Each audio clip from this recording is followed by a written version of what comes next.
Halo Sobat Kreatif, selamat datang di channel Pintu Coklat pada segmen Pintu Podcast.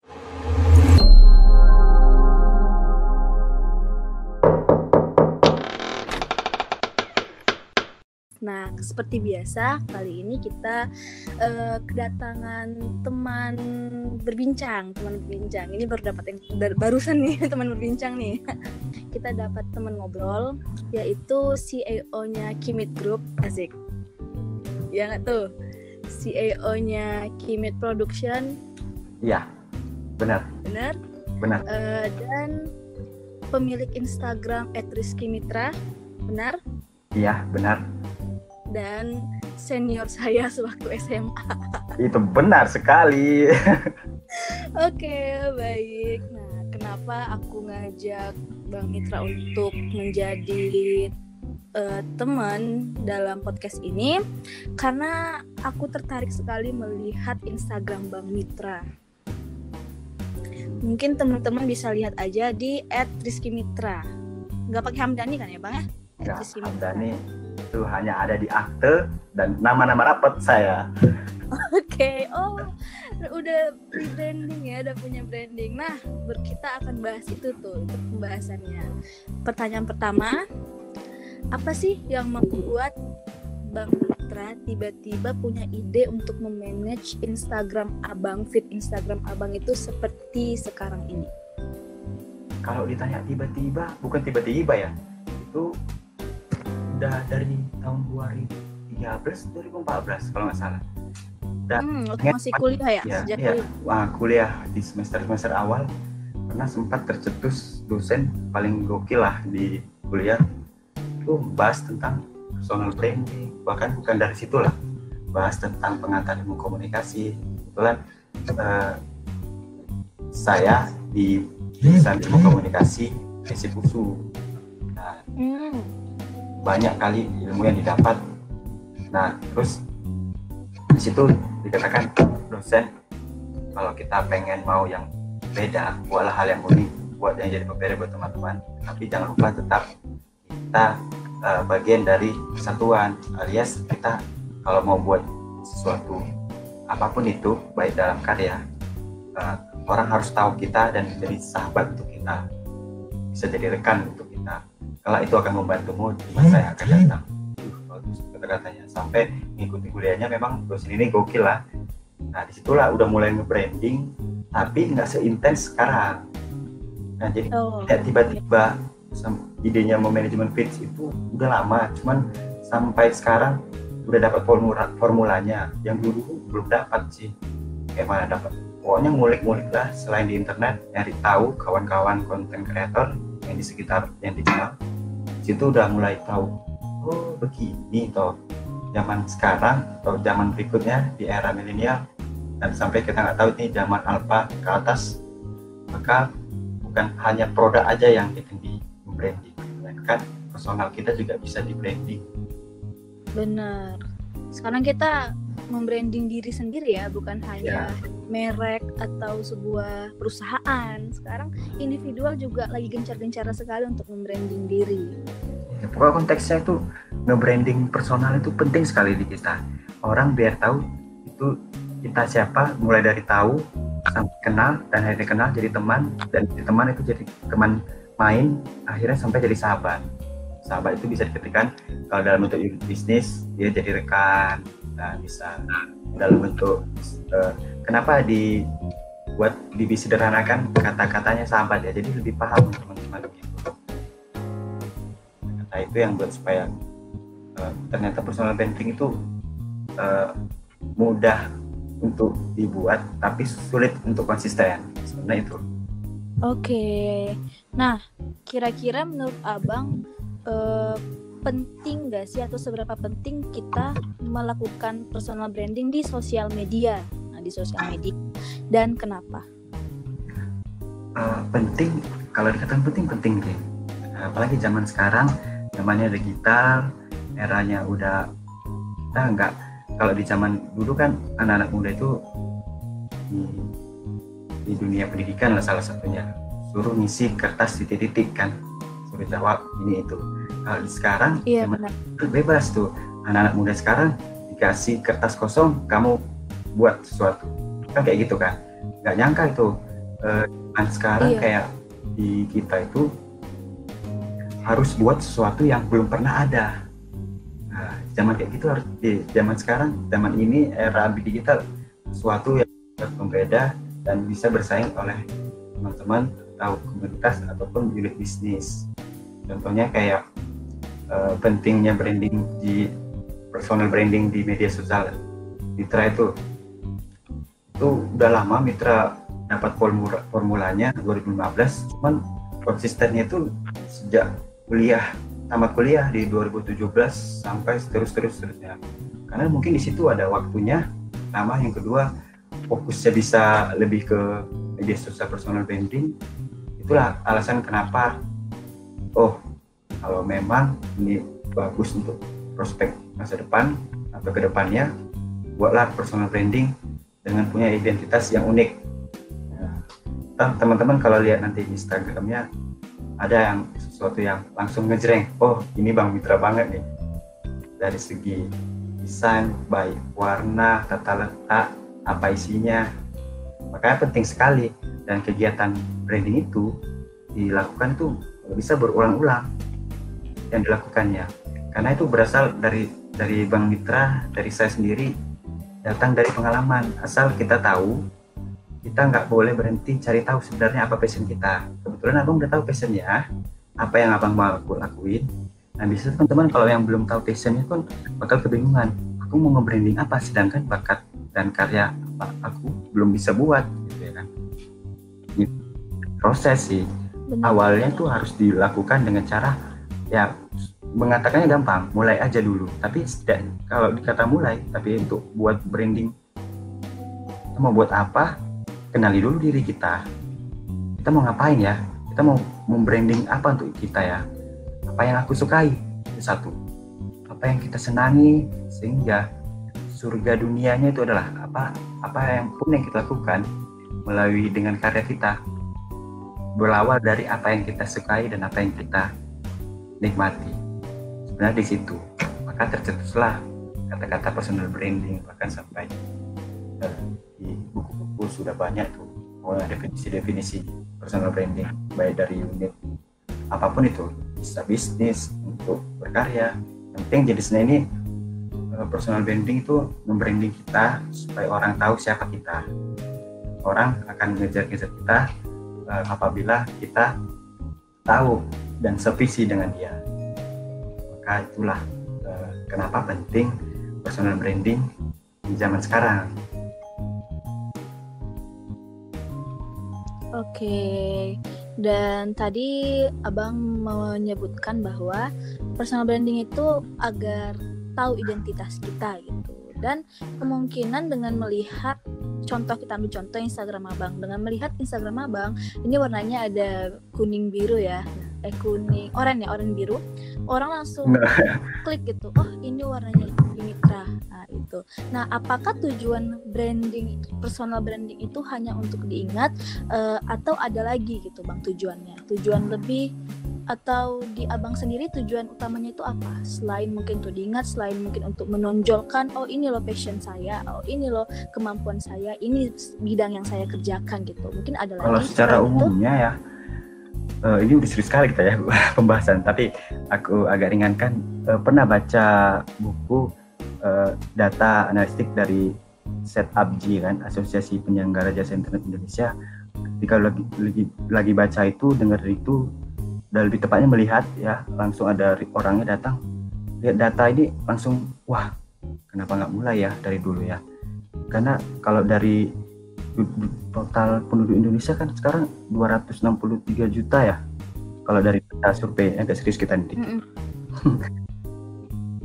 Nah, nggak apa-apa. Di Indonesia itu udah nggak umum lagi lah. Paling banyak tuh pengguna sosial medianya tuh, betul kan, satu itu. Terus pengguna Instagramnya tuh kalau di data, kalau nggak 2018 ya, 2018 tuh 17 juta, 7% dari total penduduk tuh ada pakai sosial media Instagram. Belum lagi Twitter yang total 11% dari total populasi kita di Indonesia kan. Sedangkan jumlah penggunanya dengan sosial media itu hampir seimbang gitu. Jadi kalau kita kesimpulannya apa? Peluangnya sangat besar kalau kita bukan sekedar mencari keuntungan, tapi melawan orang-orang yang bisa dibilang ada sih berkeliaran orang-orang yang apa ya, dalam bahasa kasarnya membodohi manusia gitu. Kadang alay-alay ini ya, bukan alay ya, orang-orang yang hanya membuat sekedar untuk sosial media untuk hanya gerem sekali kadang, tapi nggak mungkin menutup kemungkinan mereka pasti ada Instagram yang hanya untuk menyebar virus-virus kebencian, virus-virus kejahatan, dan salah satunya untuk melawan itu ya kita harus buat sesuatu mulai dari karya, mulai dari kita, personal branding kita, sehingga kita bisa melawan mereka. Sejauhnya itu, sampai itulah buku yang pernah abang baca. Sehingga kalau ditanya penting, kedua, gunakan branding itu sekadar sebagai alat untuk menyambungkan mulut melalui platform media, sehingga konteksnya kita, mindset kita, argumen kita bisa didengar melalui yang baik-baiknya. Abang sih buatnya kayak gitu. Pertanyaan selanjutnya, sulit gak sih untuk menjaga citra pada sosial media ketika kita udah melakukan personal branding sesuai keinginan kita? Gimana kira-kira menurut abang? Menjaga personal branding sebenarnya gampang-gampang susah ya kalau dari mitra sendiri, karena ketika melakukan personal branding dengan keinginan kita, ada dong rasa kesannya kita kayak merasa egois, orang atau kita juga nggak mau juga mengikuti kemauan kita. Ada juga sebagian orang-orang yang melihat kita, yang tahu karya kita, entah sesuatu yang mereka belum tahu maka dikasih tahu. Jadi ada juga sebagian teman-teman minta tolong bantu dong dengan cara buat ini, bantu juga buat ini. Sebenarnya hal yang kita mau itu bukan seperti itu. Ada satu sisi mengalami kayak gitu sih sebenarnya. Tapi yang jelas gini, kalau ditanya ini ke branding, apakah itu menjaga citra? Perlu dibedain personal branding dengan pencitraan. Setahu abang beda deh, karena branding itu kita mengetahui seseorang yang menjadikan kita itu brand kan. Dia itu personal branding, kita punya skill, kita punya kemampuan untuk kita bagikan ke teman-teman atau ke platform yang warganet gitu, netizen lah ibaratnya. Sedangkan kalau pencitraan itu kayak bagian dari kalau bahasa ininya, dia nggak punya karya, tapi dia pengen pencitraan gitu. Dia nggak punya kekuatan untuk tahu siapa dia, maka disebut pencitraan gitu lah. Oke. Nah itu, contoh kayak gini. Sebenarnya yang ditujukan dari seorang mitra itu kan membagikan hasil karya melalui video, visual, baik sekarang desain lah ya.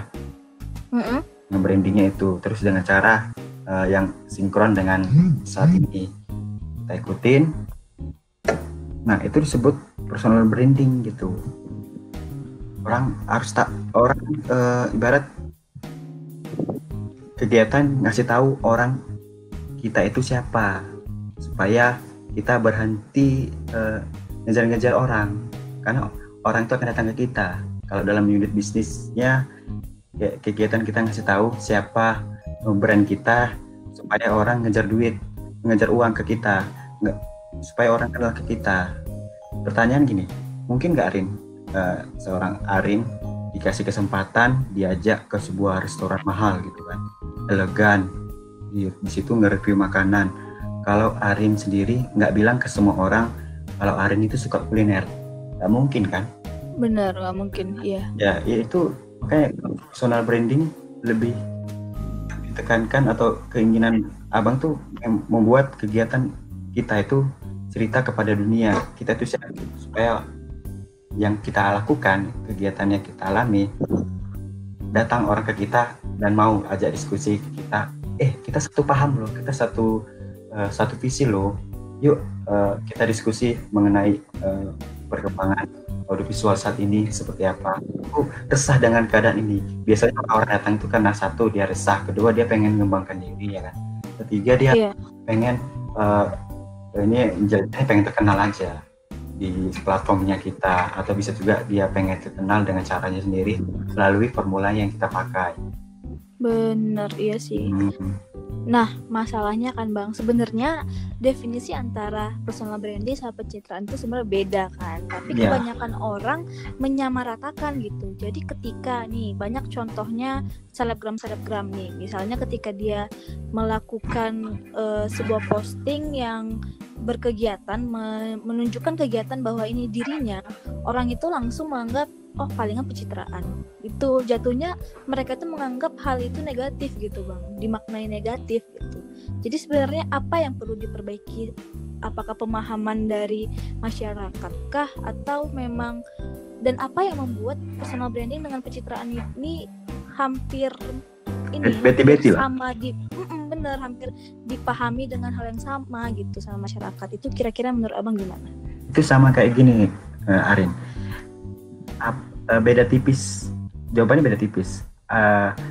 Seorang profesor yang sangat pintar kali melakukan hal gila, dan orang gila melakukan sesuatu seenaknya saja, paling dia sebut gila.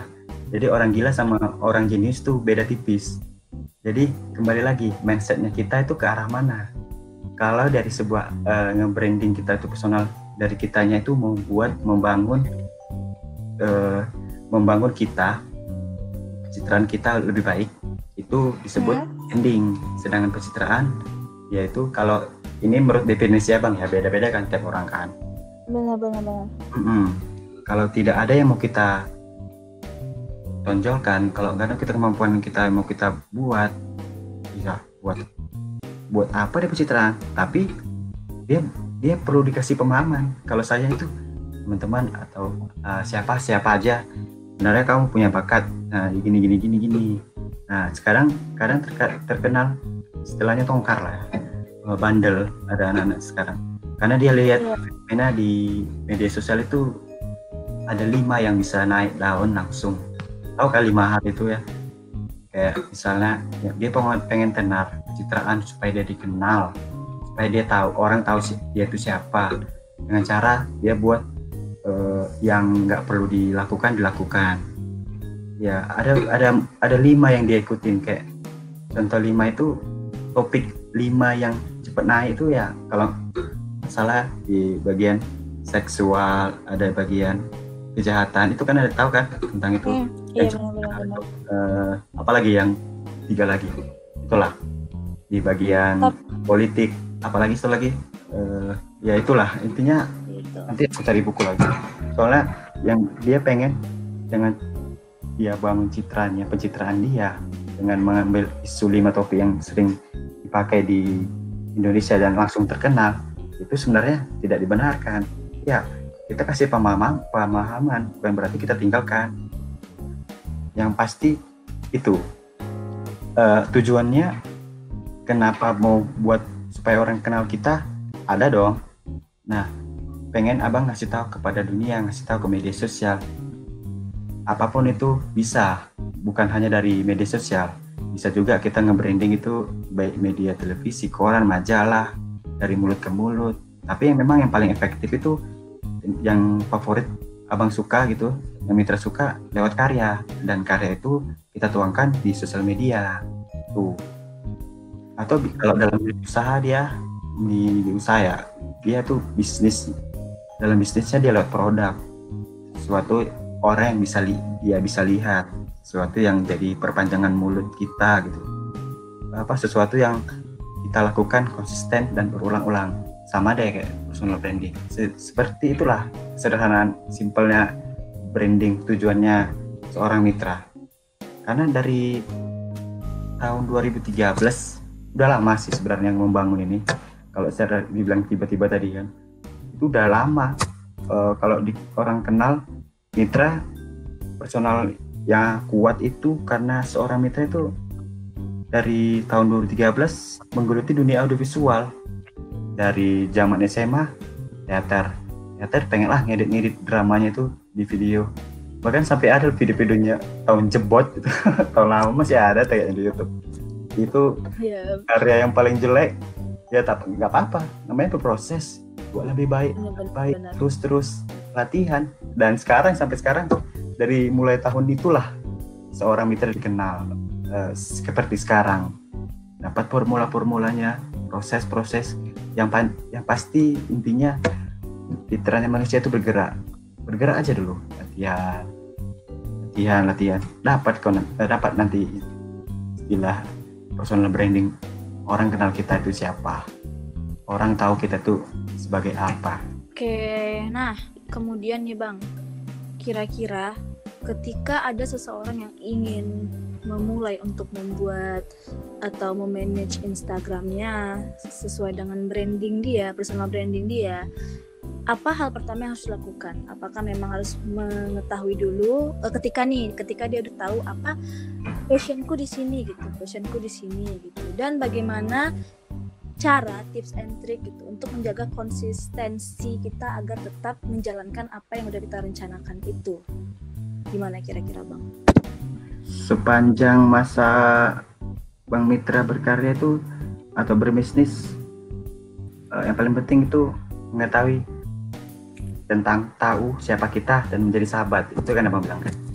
Jadi kalau itu formulanya yang Abang dapat. Jadi kalau pernah juga dapat salah satu, nggak nyambung kadang, stand up comedy namanya Panji Pragiwaksono. Oke. Itu yang mengubah Abang. Aku dapat formula ini dari dia, nge-branding dari dia. Pernah karena belajarnya Abang itu melalui kinestetik ya, visual ya, pada melihat, mendengar, terus menjadi bagian dari ilmu. Nah, Abang dapat dari satunya dari dia. Dari kuncinya itu cuma 3. Percaya diri, percaya mimpi, percaya proses. Kalau 3 itu harus dilakukan, kemungkinan kalian bisa menjadi orang yang bisa dikenal, jadi personal branding yang punya kalian sendiri. Kalau percaya diri itu jangan hanya karena semua serba cepat, ya kan? Pengen terkenal, percaya diri, aku mau pengen sesuatu yang langsung naik, nggak ada namanya kayak gitu. Semua itu butuh proses. Ada tuh orang juga yang ya gak ada ilmu apa-apa, tapi dia pede aja itu di media sosial, ketawa-ketawa sendiri, tiktokan, dan dia terkenal. Nggak salah juga sih, tapi yang jelas percaya diri yang dimasuk di sini, kita yakin dulu sama bakat kita. Kalau belum temu bakat kita tanya sama teman-teman, 5 teman terbaik kita, 5 teman terdekat kita, apa yang sering aku lakukan ya setiap hari bersama kalian. Nah, kalau udah dapat, kau lebih suka ini, biasa kau ngerjakan ini.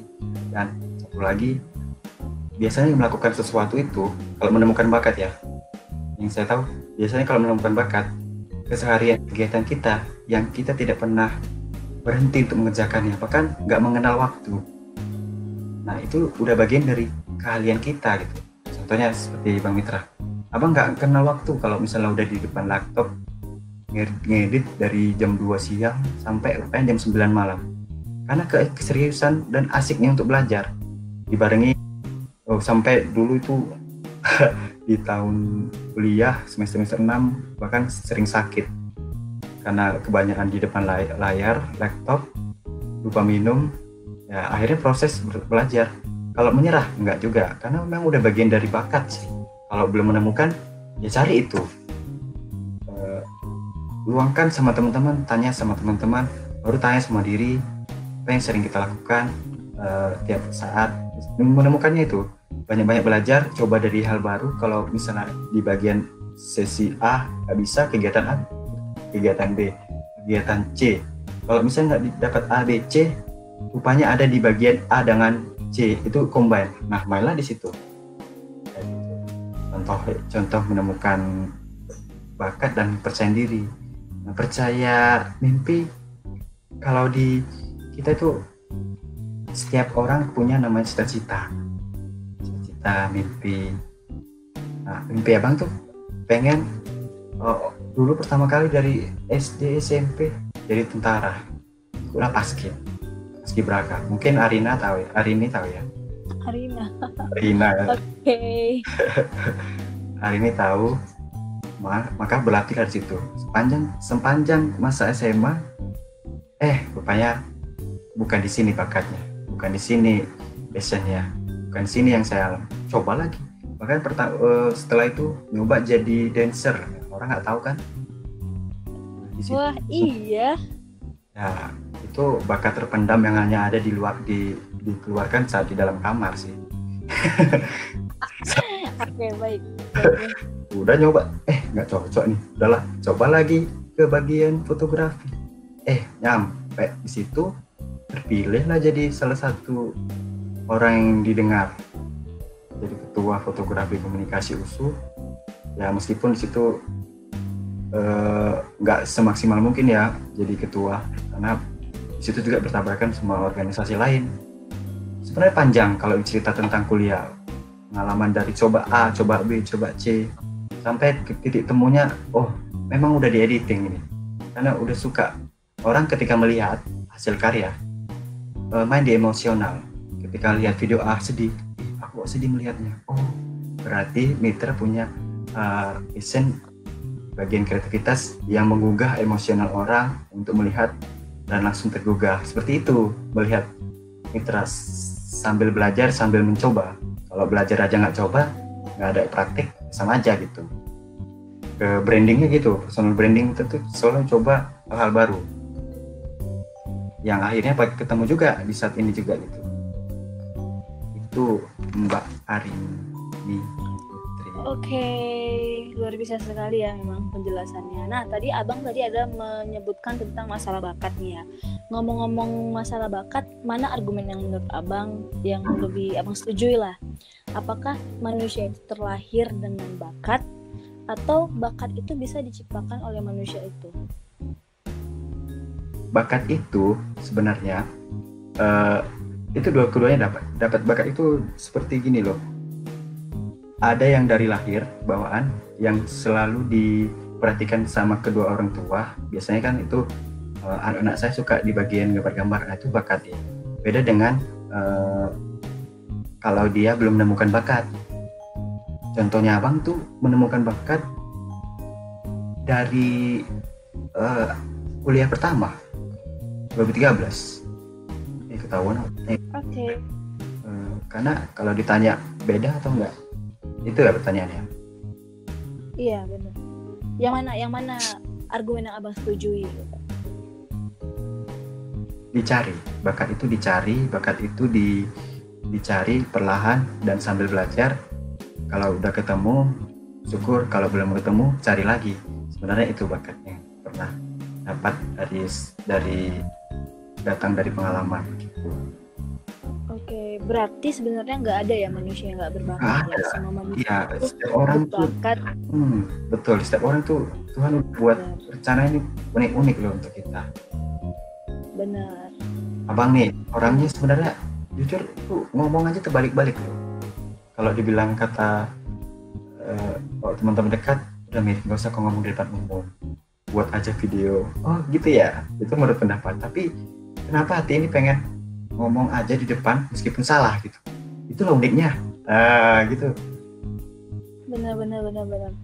Setuju sih. Intinya berani mencoba aja nggak sih bang? Berani mencoba. Nggak usah dengar omongan orang juga. Iya. Sekarang lagi kan di zaman era digital ini ada dua warga di Indonesia. Warga Indonesia satu lagi warga net. Yang ada tuh warga net. Benar. Nah, tadi kan kita bicara tentang karya nih ya. Abang kan juga seorang kreator juga ya, pembuat karya juga. Pernah nggak sih merasakan di posisi karya abang itu nggak diterima atau dihujat gitu? Pernah sekali. Apa yang abang lakukan dan solusinya itu bagaimana untuk orang-orang yang berada di posisi seperti abang? Kalau ditanya pernah gagal, pernah. Itu dari awal cerita gimana ya? Kalau di video itu pernah kita tuh udah buat sebagus-bagus mungkin, sekeren-keren mungkin, bahkan bagi kita tuh ini levelnya dari 1 sampai 5, level 4 lah, 4,5 seperti itu. Tapi terkadang itu bukan menjadi bagian patokan dari bagusnya video, tapi pesannya video. Sempat ada miskom gitu, seringkali miskom klien atau orang minta tolong video. Sering dulu pertama kali ya, berkarya itu nggak perlu dapat uang dulu, berbuat aja dulu, sampai akhirnya kita dapat penolakan. Kata penolakan itu bagian dari kita menuju perbaikan, karena perbaikan setelah kita tahu kesalahan kita di mana, nah kita akan tahu tuh ke depannya kita nggak berbuat itu lagi. Karena kalau pernah baca di salah satu buku, bahkan apa namanya, siapa ya yang pakai kacamata menteri, itulah, jadi lupa pula nih. Wisnu Tama, enggak? Bukan, yang dia udah lama di bagian politik. Oh, banyak. Kemenkopolham siapa menteri? Aduh, aku lupa itu. Kemenkopolham. Ya. Yasona nggak? Yang sekarang laki-laki. Oh, nggak tahu, lupa. Nah, dia pernah bilang, habiskan jatah gagalmu di masa muda sehingga kau tahu dari gagalmu itu dapat perbaikan dan menjadi lebih baik dari sekarang. Itulah kunci suksesnya dia. Abang dapat ilmu dari situ kan, sedikit belajar dari ilmu politik dari dia, bahkan dari Panji yang abang sebutkan tadi. Belajarnya abang kan visual tuh, belajar dari, apalagi sekarang di masa pandemik ini, belajar kelas online itu banyak, ikuti aja, gak ada ruginya. Investasi diri kita itu untuk di masa muda adalah bagi siapa-siapa mengkontribusikan waktunya untuk belajar di era digital, belajar berkorbanlah sedikit, misalnya itu berbayar pun kelas online, tapi kan untuk kita sendiri, sehingga kalau kita udah dapat ilmunya kita bagikan, dapat pahala. Konsepnya segitu. Nah, dengan cara apa biar supaya dapat keunikan dengan cara berbeda kah? Ya salah satunya ya kita berbeda, orang akan notice ke kita, oh ini aja, oh dia suka ini bagian kayak gini, bagian-bagian.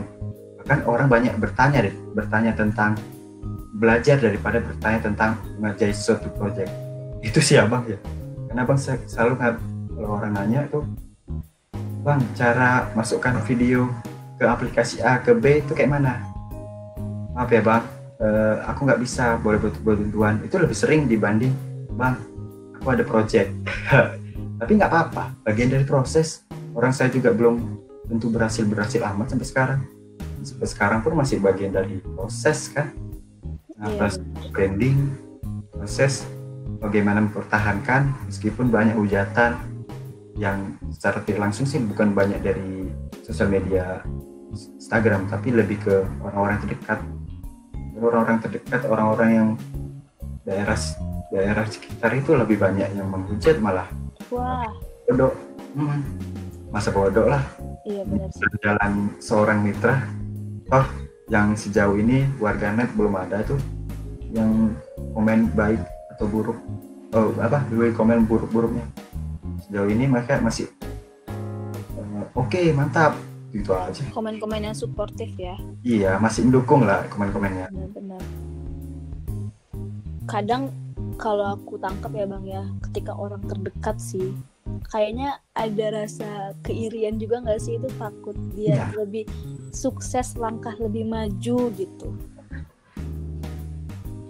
Iri untuk dia buat kembang lebih maju boleh, tapi iri untuk menurunkan orang, nah itu nggak benar. Iya benar sekali. Benar.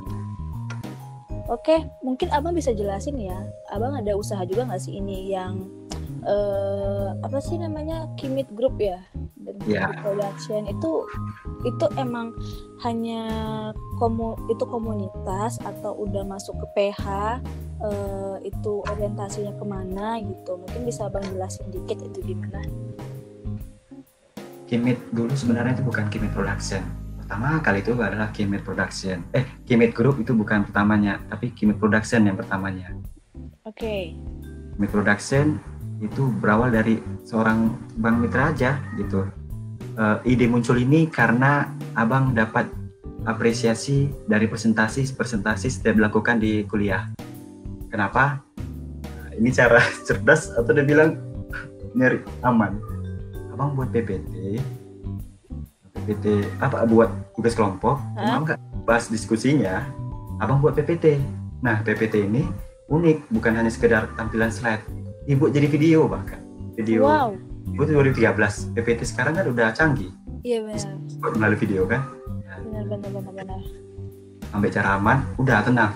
Biar aku aja yang video materinya. Kalian ngasih materinya sama Mitra. Licik sekali saya. Sebenarnya licik ya, tapi ternyata dapat pujian juga. Iya, pujian. Emang licik itu rumahnya. Iya. Sekali. Wow. Licik untuk baik luar ya. Biasa licik kan Anda. Licik untuk baik kan nggak apa-apa ya. Nanti dapat kami satu grup, satu kelompok. Dari situ, rupanya lama-lama singkat cerita buat video juga bagus. Event-event apapun itu berkegiatan di himpunan mahasiswa biasanya Mitra. Nah, di situ apresiasi tinggi, motivasi naik, karya lebih tinggi dan semangat untuk berkarya lagi. Disitulah buatlah ini gimana Kimit Production muncul di permukaan dunia media sosial. Itu sendirian? Oke. Aja ada salah satu yayasan Bangga Jadi Indonesia ini yang memotivasi Kimit Production beralih dari Kimit Group.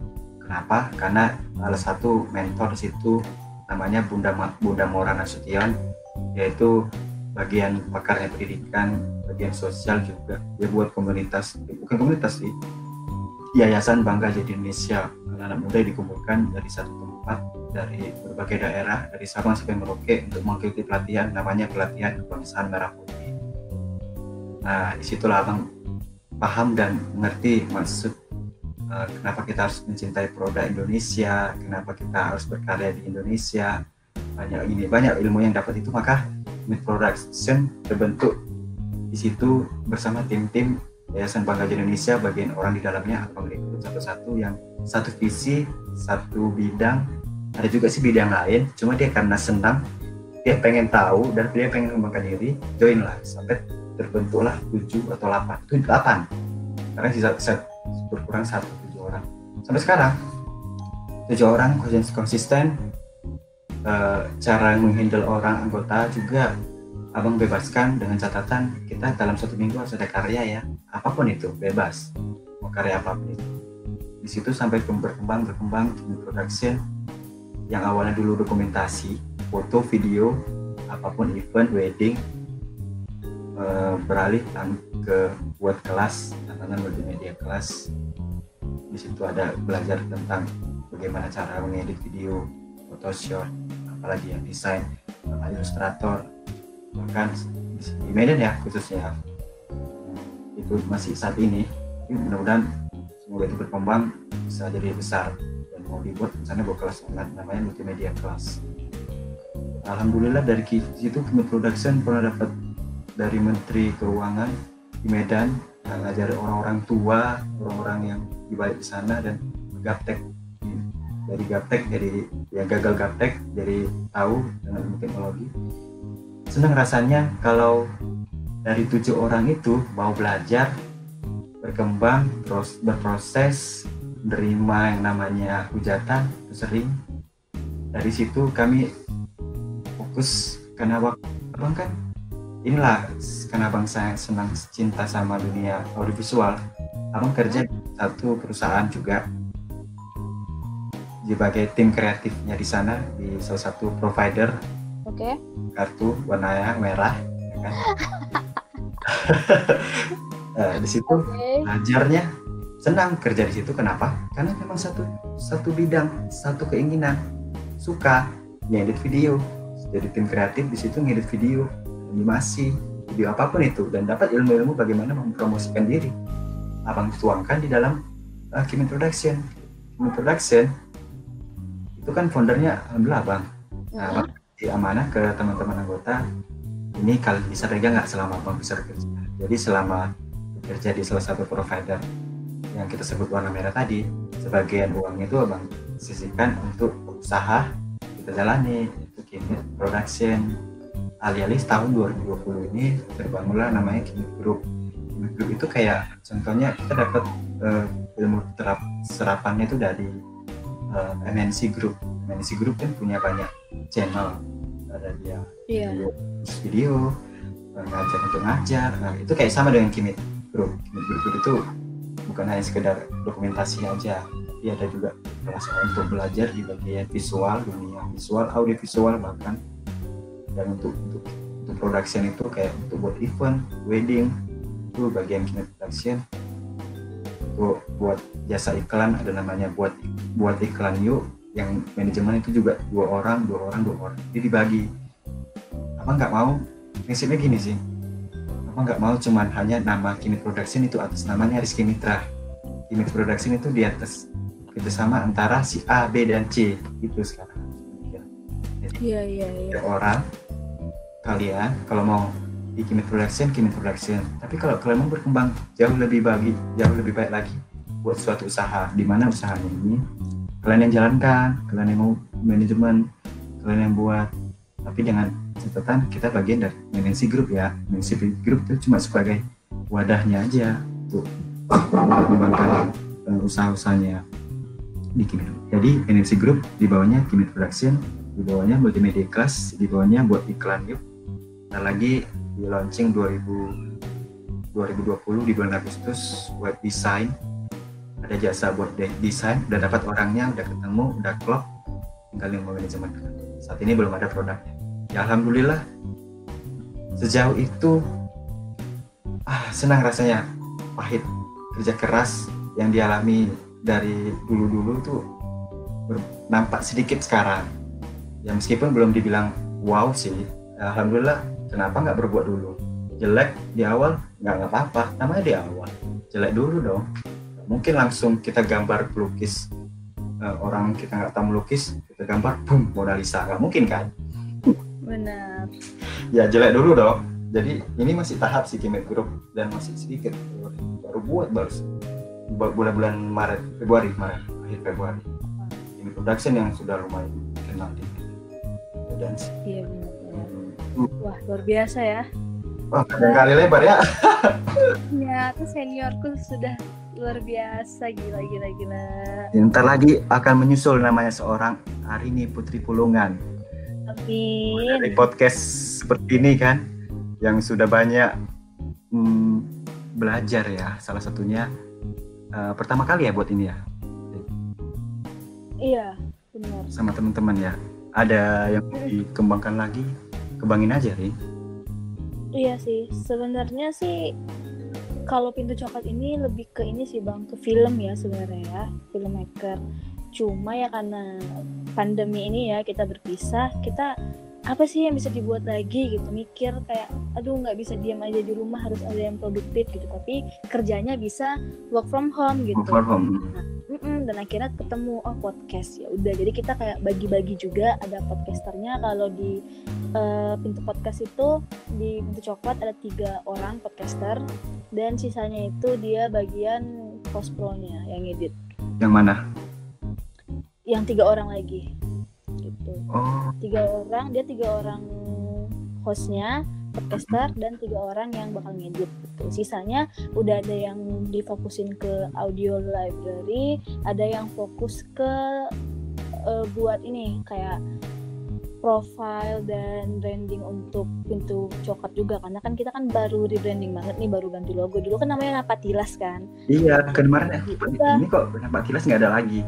Sempet benar, dan akhirnya kita berubah, dan itu emang lagi bener-bener yang satu udah ada tugasnya untuk buat profilnya, buat visi misi, buat pokoknya fondasi awalnya gitu, fondasi paling dasarnya dulu, dan yang lain tetap ada kerjanya masing-masing gitu.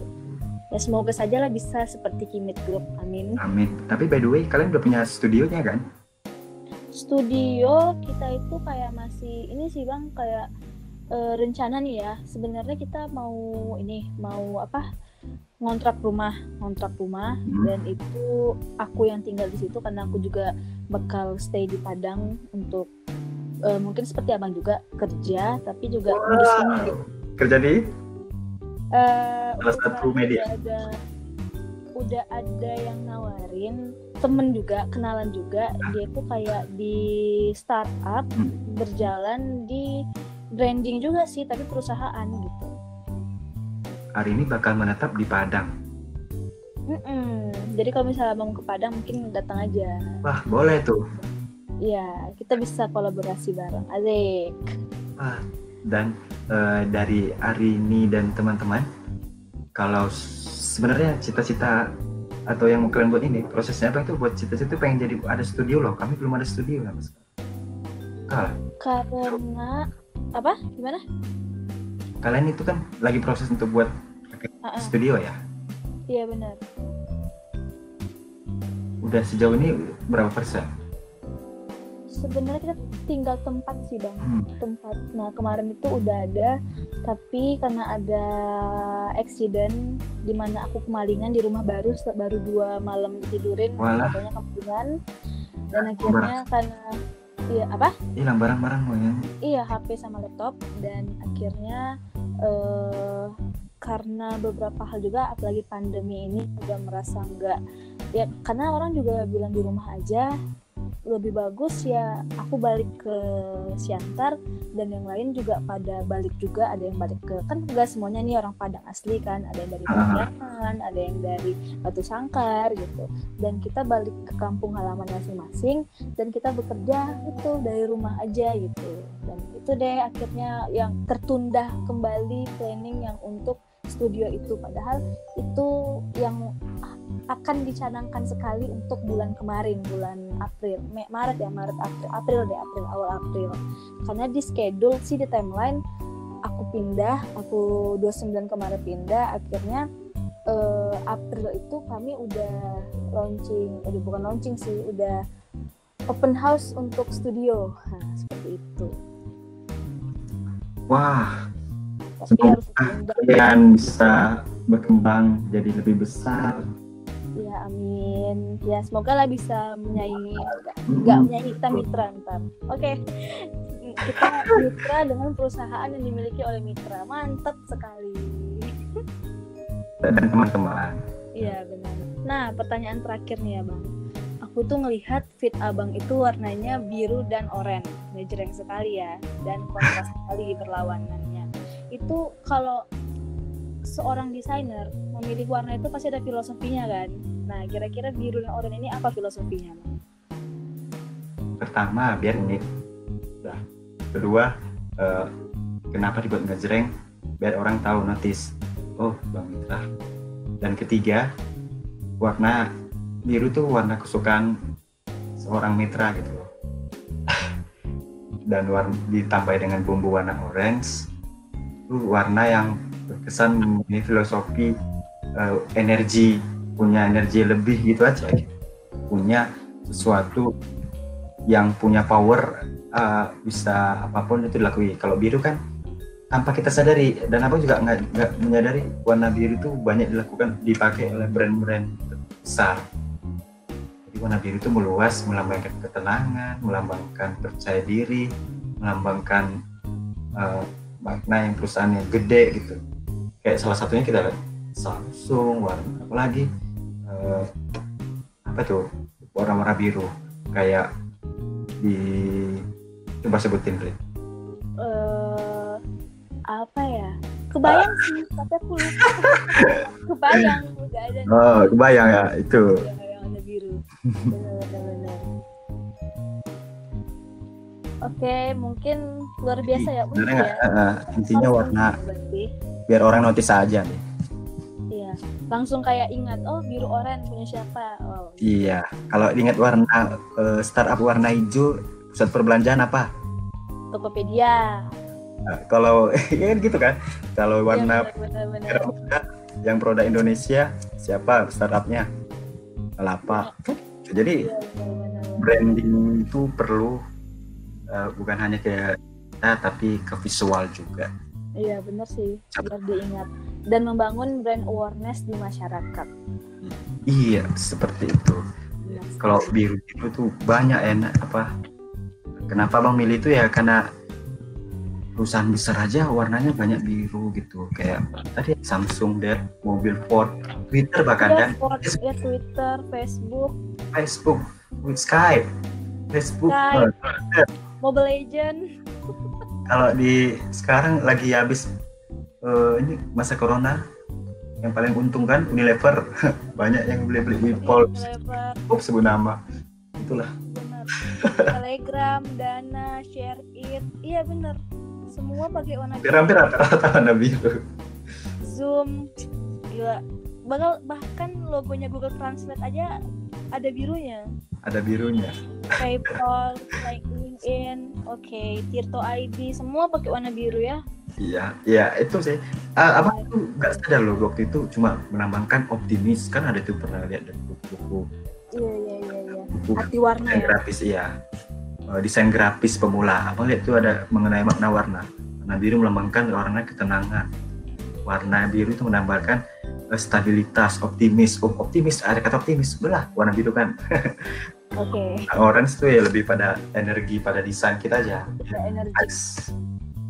Bener sih, karena kalau ngeliat orange itu kayak mau on fire aja gitu. Kayak mau lihat Nutrisari, pengennya seger-seger gitu kan. Bener sekali.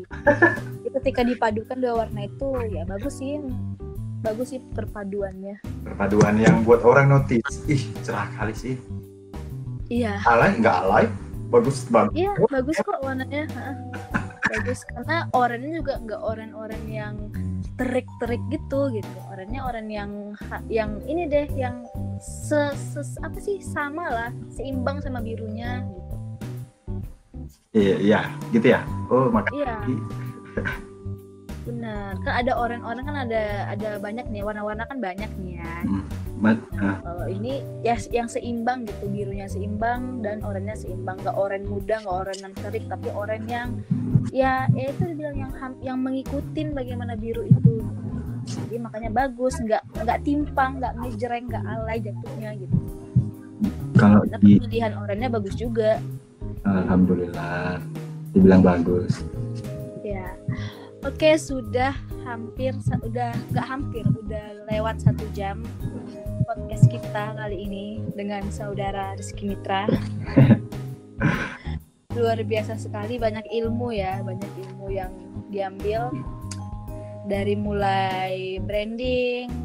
Tadi udah jelasin, bedanya citraan dan branding itu beda sekali ya Bang ya. Beda sekali. Dan dari gimana kita mencari passion kita dan sampai ada argumen bahwa semua manusia itu berbakat gitu, gimana kita menggunakan bakat.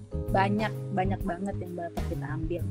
Jadi untuk sobat kreatif ya gimana sobat kreatif aja lagi mau memulai kah, karena ini emang harus dimulai ya Bang ya, nggak bisa hanya planning kalau nggak dimulai ya sampai kapanpun nggak kelar, nggak akan terjadi ya. Berarti emang harus dimulai dulu. Makanya orang paling senang tagline-nya salah satu startup sekarang itu warna hijau, Tokopedia, mulai aja dulu, itu udah deep banget itu sama teman. Iya benar, ya, kan? Mulai aja dulu. Iya benar. Mulai aja dulu. Dan iya, udah. Karena tahu banget ya masalah masyarakat itu untuk memulai. Benar. Nah, jadi untuk teman-teman yang di rumah jangan takut untuk memulai. Intinya berkarya aja dulu ya Bang ya. Mau jelek atau apa ya, namanya proses, seperti yang dibilang sama saudara Mitra tadi. Nah, kalau proses di awal jelek pasti jelek. Kita iya, benar. Ya sama kita kayak kita lahir kan nggak mungkin kita langsung ngomong halo, nggak mungkin kan. Kita nangis dulu, belajar dulu. Speaking English nggak mungkin kan langsung. Iya, nggak mungkin. Wah, ada ajaib nih orang. Kalau nggak aneh. Bener. Nah mungkin itu aja yang bisa kita kulik dari Rizky Mitra. Mungkin bakal ada sih ini season 2-nya bersama Rizky Mitra kembali, dengan kita pengen bahas tentang ini sih Bang, dan tentang bisnis kali ya. Oh boleh. Karena bisnis Bang itu sejalan dengan planning Arin juga gitu. Sejenis lah kita gitu. mungkin kita bisa ngobrol-ngobrol lagi gitu. Dan ketika pandemi kelar mungkin kita bisa ngobrol secara langsung juga. Mantap. Dan mungkin kita bisa membuat kolaborasi juga ya, Kimit Production X Pintu Coklat mungkin bisa. Ya, collaboration is the best. Ya. Benar. Atau Kimit Production mau tour atau jalan-jalan liburan ke Padang, bisa ada Pintu Coklat. Wah, dengan senang hati. Pintu terbuka lebar ya. Biasa. Iya, silakan hubungin aja Pintu Coklat, nanti hubungin aja Arin. Oke, mungkin itu aja. Jika ada kata-kata yang kira-kira ya apa sih ini ya, setiap orang itu pasti berdialektika, jadi jangan langsung ditelan bulat-bulat ya apa yang kita obrolin gitu. Karena kita ini pengalaman dari Bang Mitra dan pengalaman dari aku juga, jadi mungkin beda, semua orang beda ya Bang ya, nggak sama. Iya, jangan samakan suksesnya abang sama sukses orang itu sama. Benar sekali. Orang suksesnya beda-beda. Nah, benar sekali. Betul sekali. Dan jika mau ada saran topik apa yang bakal dibahas di segmen selanjutnya, episode selanjutnya, mungkin bisa komen. Jangan lupa like dan subscribe juga. Dan sampai jumpa di episode selanjutnya. Bye-bye. Bye.